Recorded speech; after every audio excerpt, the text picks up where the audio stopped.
Pasok!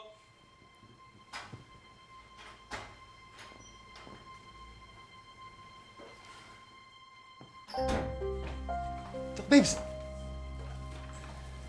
Akala ko hindi mo ako sisiputin eh. Sabi ko niya, may gusto ka rin sa akin eh. Gumawa ka pa ng eksena kanina sa harapan ni Doc Annalyn. Pwede ba? Let's just do this.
Not on the lips.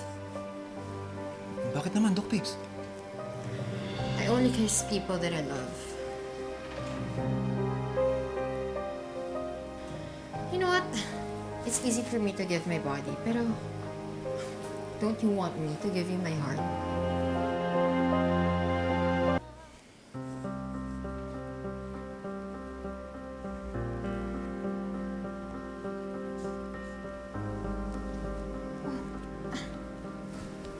Anong ginagawa mo? Ayoko i-take advantage ka. Iba sa pakiramdam eh. Mali.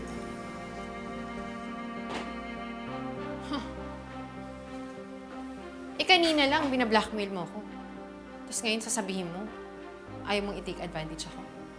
Dahil ayoko makuha sa ganitong paraan. Na napipilitan ka lang dahil may utang na loob ka sa akin. Zoe, may respeto pa rin ako sa'yo. Gaya nga nasabi mo kanina, ba't naman katawan mo lang yung gugustuhin ko kung pwede ko naman makuha yung puso mo?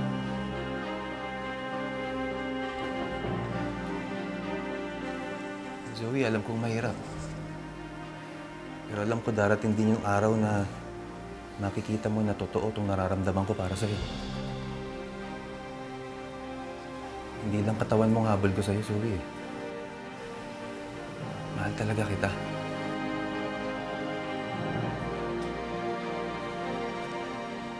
Gusto mo kumain na lang tayo?